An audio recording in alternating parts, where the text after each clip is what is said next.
My dear buddies, welcome back to Vikas Rajmala Telugu. So ఇవాళ నేను ఒక topic మాట్లాడబోతున్నాను. అది ప్రతి ఒక్కరికి ఇంపార్టెంట్.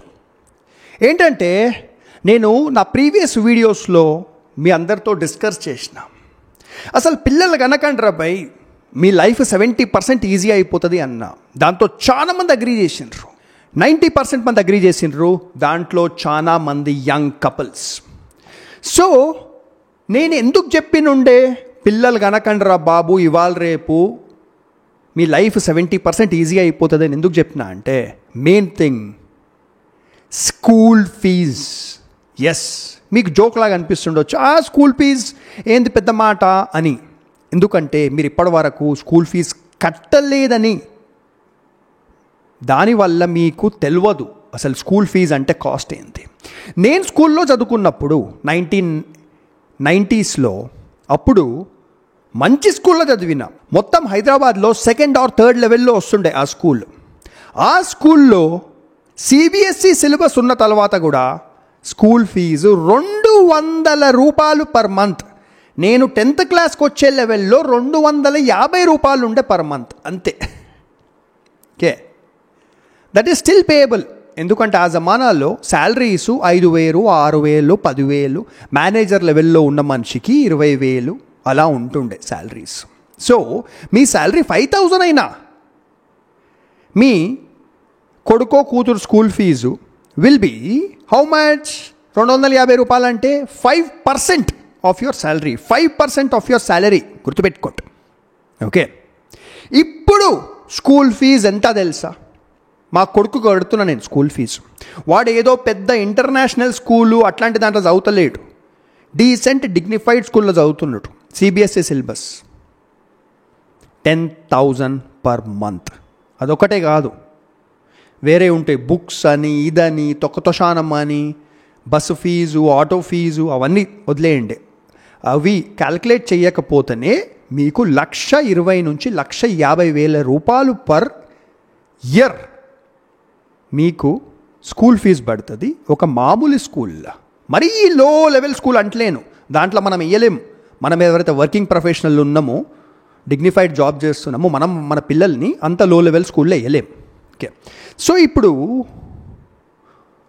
స్కూల్ ఫీజు ఒక్కటే కాదు ప్రాబ్లం. ఓకే, ఇప్పుడు స్కూల్ ఫీజు కూడా క్యాల్కులేట్ చేసుకుందాం.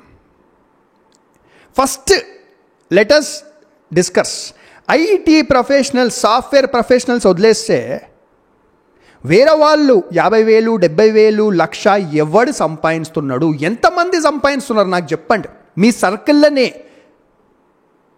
సరే, IT ఇండస్ట్రీ, సాఫ్ట్వేర్ ఇండస్ట్రీ వాళ్ళు కూడా మీ సర్కిల్లో 1,00,000 రూపాయలు ఎంతమంది సంపాదిస్తున్నారు? 1,00,000 టేక్ హోమ్ ఎంతమంది సంపాదిస్తున్నారు? ఎందుకంటే వాడు 1,00,000 టేక్ హోమ్ సంపాదించాలంటే 1,20,000, 1,30,000 ఉండాలి వన్ శాలరీ. ఎందుకంటే ట్యాక్సులు, PFలు, గ్రాట్యుటీలు, తొక్కతోషానాలు అన్నీ పోతాయి కదా. సో 1,00,000 రూపాయలు టేక్ హోమ్ ఎంతమంది సంపాదిస్తున్నారు? చాలా తక్కువ మంది సంపాదిస్తున్నారు. ఓకే, సో చలో మీరు నిజంగా 1,00,000 టేక్ హోమ్ సంపాదించిన 10,000 పర్ మంత్ స్కూల్ ఫీజ్ మీ కొడుకుదో కూతురుదో కట్టాలంటే 10% of your salary, 10% of your salary పోతుంది. ప్లస్ వేరేవన్నీ యాడ్ చేసుకుంటే యూనిఫాము, బుక్స్, ఈ తొక్కతోషానాలు అన్నీ, ట్యూషను గీషన్ అన్నీ యాడ్ చేసుకుంటే ఇంకొక 7,000-8,000 అవుతుంది per month. Okay, so anyways ఆ క్యాల్కులేషన్స్ ఇక్కడ వేస్తలేను నేను, ఓన్లీ స్కూల్ ఫీజు గురించి మాట్లాడుతున్నా. So at present 10% or more శాలరీలకేని పోతుంది. అది హై ఎర్నింగ్ పర్సెంట్.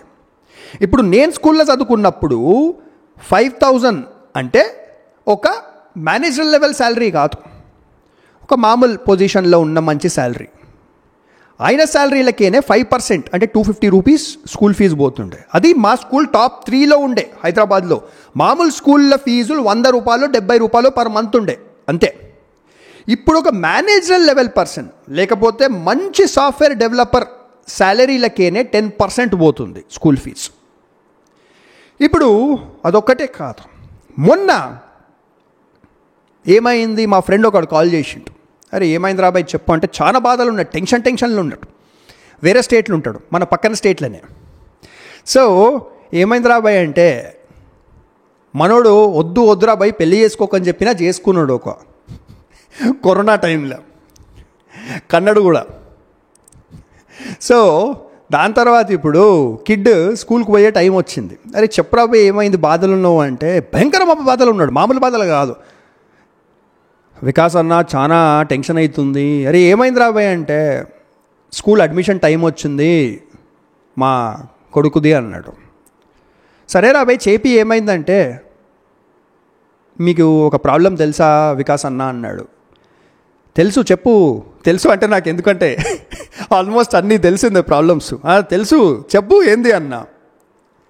అడ్మిషన్లు దొరకలేవు అన్న ఎల్కేజీకి అన్నాడు. ఎల్కేజీ నేను మాట్లాడేది ఎల్కేజీ యాక్చువల్గా స్కూల్లాగా కూడా చూడరు అనమాట అది. ఓకే, సో ఎల్కేజీకి అడ్మిషన్లు దొరకలేవు అన్నాడు. తెలిసిందే ఆ మాట నాకు అన్న. ఎందుకంటే యాక్చువల్గా ఏమవుతుందంటే స్కూల్లో జనరల్గా ఎల్కేజీలో జాయిన్ అయినోడు ఆల్మోస్ట్ 10th ఫినిష్ చేస్తుంది సార్. అదే స్కూల్లో ఎవరైతే ఆ స్టేట్లో ఆ సిటీలో సెటిల్డ్ అయ్యలో ఉన్నారు, సొంత ఇల్లు ఉంది, వాళ్ళు పిల్లలని స్కూల్ చేంజ్ చెయ్యరు.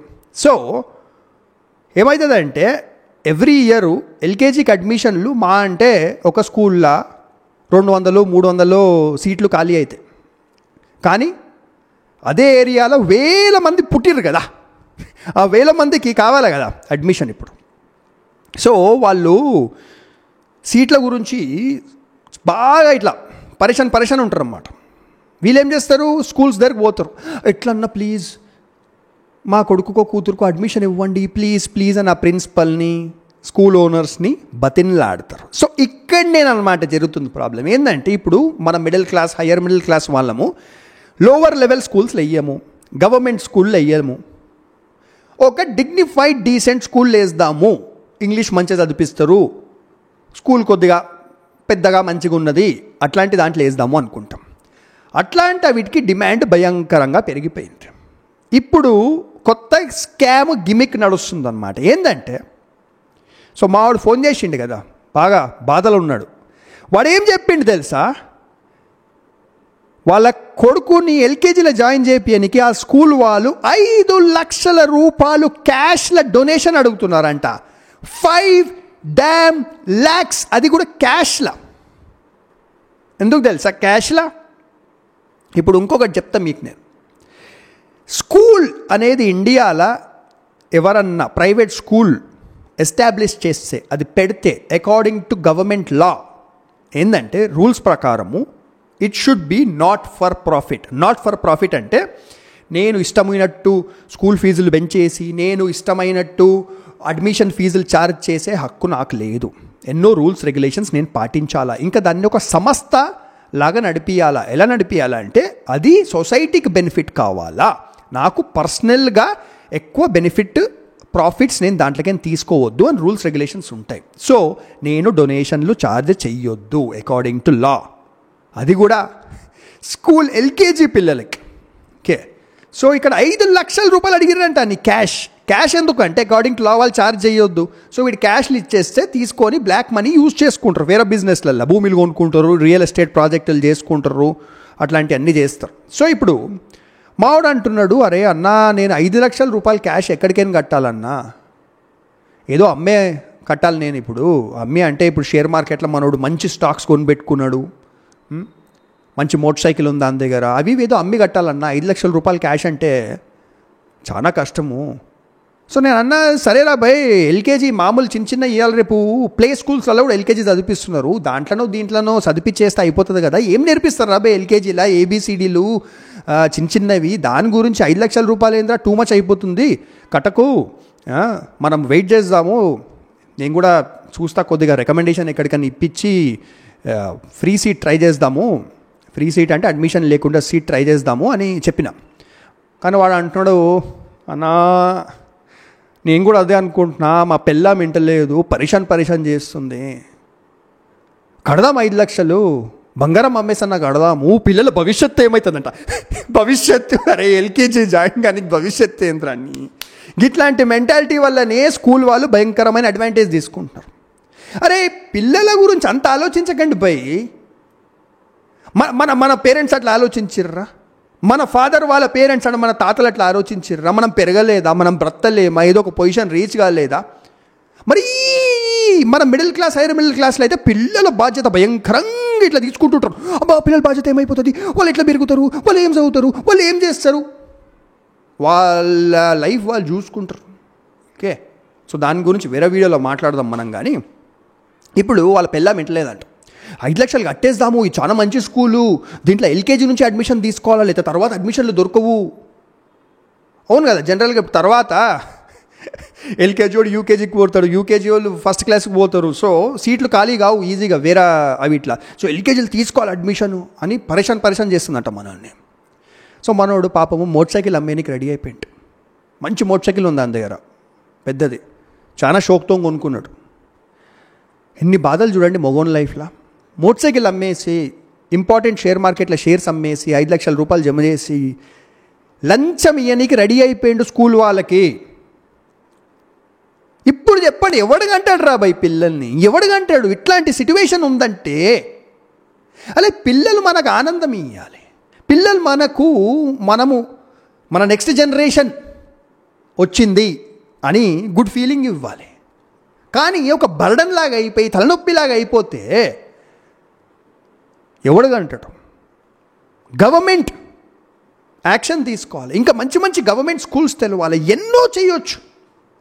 నా డ్రీమ్, నేను ఓపెన్గా చెప్తున్నా, నేను ఎన్నో స్టార్టప్లు ట్రై చేస్తుంటా, ఎన్నో బిజినెస్లు ట్రై చేస్తుంటా. ఎందుకంటే దీంట్లో ఒక డ్రీమ్ ఉంది నాది. నేను ఒక చాలా మంచి స్కూల్ ఏదైతే నిజంగా నాట్ ఫర్ ప్రాఫిట్ ఉంటుంది అది ఎస్టాబ్లిష్ చేస్తా ఫ్యూచర్లో. నేను చచ్చిపోయే ముందు తప్పకుండా ఒకసారి అయితే చేస్తా.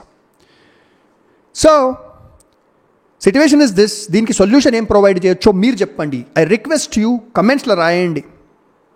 స్కూల్ వాళ్ళు లంచాలు తీసుకుంటున్నారు అడ్మిషన్కి, పైకేని స్కూల్ ఫీజులు భయంకరంగా పెరిగిపోయినాయి. What can we do? ఇప్పుడు నెక్స్ట్ వీడియో కూడా చూడండి, ఇంకో 2-3 రోజుల్లో అప్లోడ్ చేస్తా. మా కొడుకు మొన్న 7th క్లాస్కి పోయిండు. మొన్న అంటే ఇప్పుడే ఎగ్జామ్స్ ఫినిష్ అయినాయి, ఫైనల్ ఎగ్జామ్స్ 6th క్లాస్కి. ఇప్పుడు పోతున్నాడు 7th క్లాస్కి. ఎంత పెద్ద టూ మచ్ అన్యాయం చేస్తున్నారు స్కూల్ వాళ్ళు. ఇప్పుడు చెప్తా నెక్స్ట్ వీడియోలో, చూడండి కొన్ని రోజుల తర్వాత. ప్లీజ్ ఛానల్కి సబ్స్క్రైబ్ చేసుకోండి, లైక్ కొట్టండి, కమెంట్ సెక్షన్లో రాయండి ఏం చేద్దాం ఈ మన స్కూల్ ముండా కొడుకులది. Okay, thank you friends. So మీకు నాతో మాట్లాడాలని ఉంటే, if you want to talk to me about life, career, relationships, love, 40 years తర్వాత ఏం చెయ్యాలా, ఎనీథింగ్, మీరు నాతో మాట్లాడవచ్చు. నేను డైలీ ఒకటే కన్సల్టింగ్ కాల్ తీసుకుంటాను. సో మీరు నాతో ఒక కన్సల్టింగ్ కాల్ అనేది స్కెడ్యూల్ చేసుకోవచ్చు, రిజర్వ్ చేసుకోవచ్చు. సో సింపుల్గా మీరు ఈ వీడియో మొబైల్ ఫోన్లో చూస్తున్నారంటే, లేదా ల్యాప్టాప్లో చూస్తున్నా, ఈ వీడియో డిస్క్రిప్షన్లో ఈ వెబ్సైట్కి వెళ్ళండి, onewaytolife.com. onewaytolife.comకి వెళ్ళి మొత్తం వెబ్సైట్ చదివిన తర్వాత మీరు అక్కడనే వాట్సాప్ ఐకాన్ ఉంటుంది, అది క్లిక్ చేయండి. మీ మొబైల్ ఫోన్లోనే వాట్సాప్ ఓపెన్ అవుతుంది. లేకపోతే ఈమెయిల్ అడ్రస్ ఉంటుంది, ఈమెయిల్ అడ్రస్కి ఈమెయిల్ పంపించండి. వాట్సాప్ మీ మొబైల్ ఫోన్లో ఓపెన్ అయితే సింపుల్గా హాయ్ వికాస్ అని క్లిక్ చేయండి. అంటే వాట్సాప్లో టైప్ చేయండి హాయ్ వికాస్ అనేసి, నేను పర్సనల్గా మీకు రిప్లై చేస్తాను. మనం ఒక కాల్ స్కెడ్యూల్ చేసుకోవచ్చు. Take care, live your life when you have the opportunity to live your life. Chance ఉన్నప్పుడే లైఫ్ని బ్రతకండి. బాయ్.